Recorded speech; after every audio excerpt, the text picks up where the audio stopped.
말씀은 마태복음 6장 13절 말씀입니다. 찾으셨으면 다 같이 읽겠습니다. 시작. 우리를 시험에 들게 하지 마시옵고 다만 악에서 구하옵소서. 나라와 권세와 영광이 아버지께 영원히 있사옵나이다. 아멘. 오늘은 우리를 시험에 들게 하지 마시옵고 다만 악에서 구하시옵소서의 말씀 가지고 같이 연애를 나누겠습니다.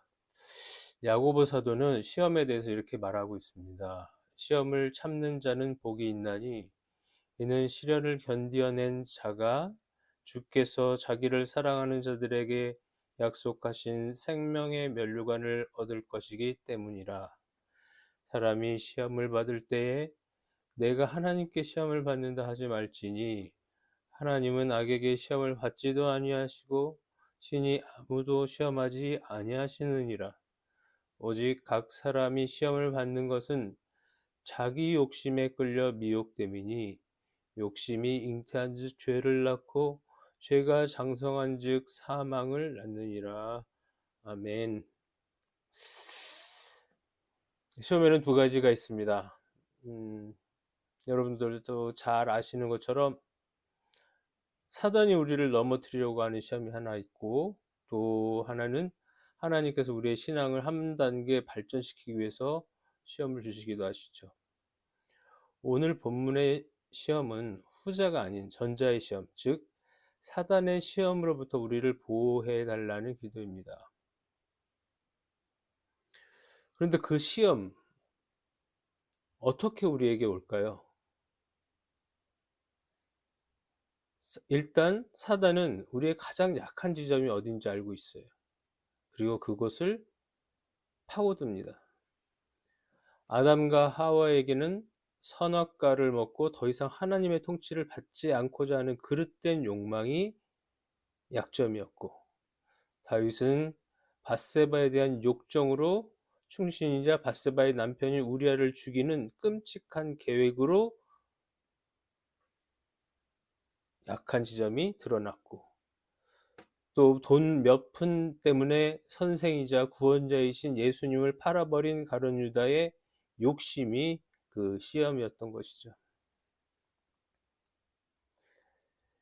이 치명적인 시험의 결과를 통과하지 못한 사람은 위에 언급한 사람뿐만이 아니고 현재에도 또 앞으로도 사단은 우리를 시험에 빠뜨리고 하나님과의 관계를 끊어놓기 위해 갖은 방법을 다 동원할 거예요.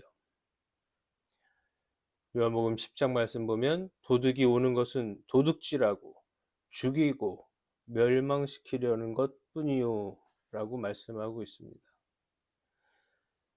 처음에는 우리에게 큰 이득이 되는 것 같죠? 이것만 살짝 넘어가면, 이것만 잘 버티면, 이것만 거짓말해서 잘 속이면 큰 이득이 올 것 같죠? 그러나 결과적으로는 도둑이 오는 것은 도둑질하고 죽이고 멸망시키려고 오는 것입니다. 결국에는 우리에게 큰 손해가 되고 맙니다. 그럼 제가 질문 하나 하겠습니다. 시험을 통과하지 못한 결과, 즉 죄를 지으면 그 결과는 무엇일까요? 사망. 그렇죠? 죄의 결과는 사망이고 하나님과의 단절, 하나님 나라에서 쫓겨남, 영원한 지옥의 형벌을 받게 되는 것, 이런 것들이 시험을 통과하지 못한 결과가 되겠죠. 그러면 이 형벌의 책임은 누구에게 있을까요? 책임. 시험을 준 사단입니까? 아니면 그 시험을 통과하지 못하고 유혹과 욕망을 선택한 나에게 있습니까? 누굴까요? 사단입니까? 납니까? 책임은 나에게 있어요. 본문을 다시 한번 읽어보겠습니다. 우리를 시험에 들게 하지 마시옵고 다만 악에서 구하시옵소서. 시험은 늘 있습니다. 그러나 그 시험을 통과하느냐 넘어지느냐는 나의 선택인 것이죠. 따라서 시험에 들게 하지 마시옵고는 하나님이 하실 일이 아니라 내가 해야 할 영역인 거예요. 그러니까 하나님 아버지, 시험은 도처에 있고 저와 제 상황을 압도합니다. 저는 그 시험을 이겨낼 만큼 강하거나 큰 믿음이 없습니다.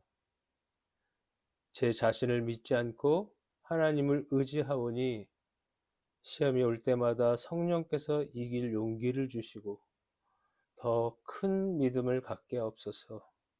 예수님의 이름으로 기도합니다. 아멘. 우리의 기도는 이렇게 되어야 돼요. 우리는 그 시험을 이길 수 없습니다.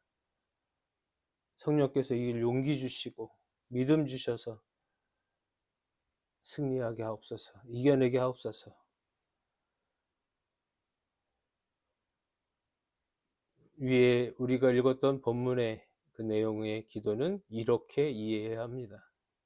위에 이 기도문이 본문의 짧은 문장 안에 담겨져 있는 진이에요.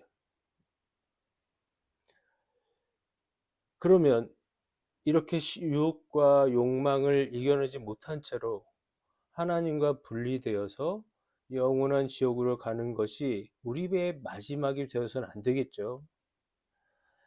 악한 자의 시험을 통과하지 못하고 스스로 죄책감으로 하나님 앞으로 나아갈 수 없을 때 기억해야 되는 것이 하나 있습니다. 그것은 바로 십자가입니다. 예수님께서 십자가에서 죽으셨다는 것은 우리의 실패와 낙심 그리고 죄책감에서 해방하시기 위해서입니다. 예수께서 우리의 죄를 대속하셨다는 믿음이 악한 자로부터 벗어날 수 있게 합니다. 악한 자로부터 벗어날 힘은 주님에게 있습니다. 유월절 어린 양의 피가 우리로 하여금 죽음을 넘어가게 하셨다는 것을 믿을 때에, 그것이 내 것이 될 때에 우리에게서 죄에서 자유한, 우리에게서 죄로부터 자유한, 악한 자로부터 자유한 해방된 자신을 발견하게 될 것입니다.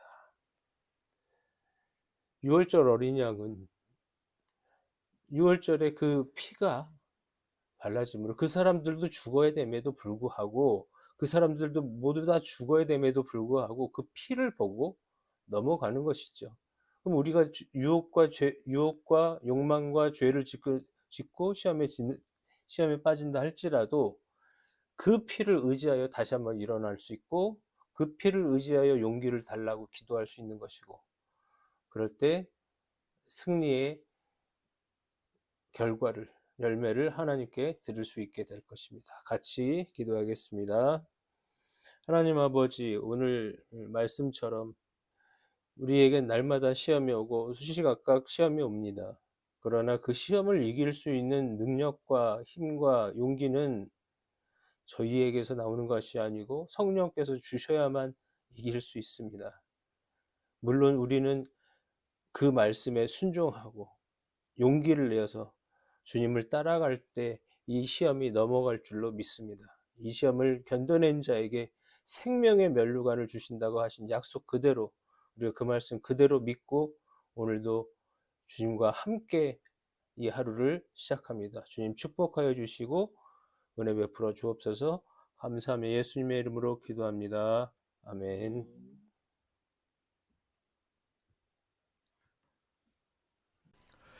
안녕하십니까, 김성문 목사입니다.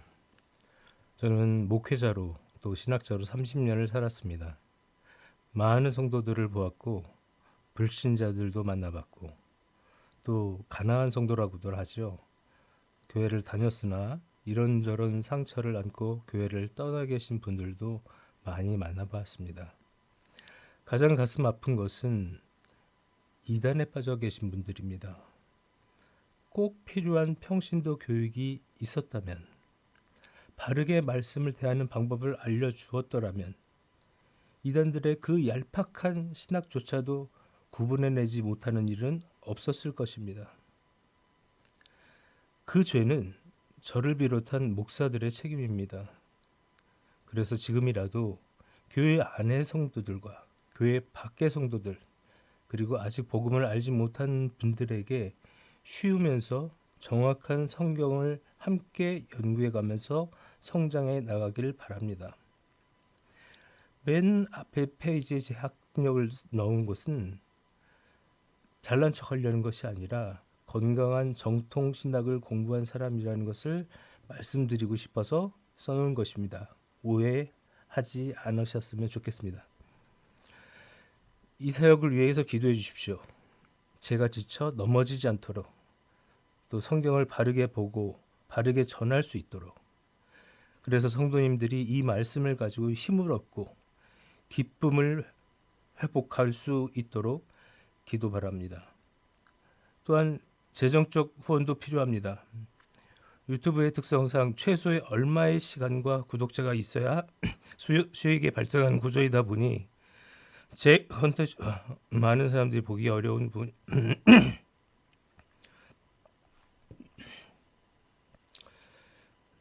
또한 재정적인 후원도 필요합니다.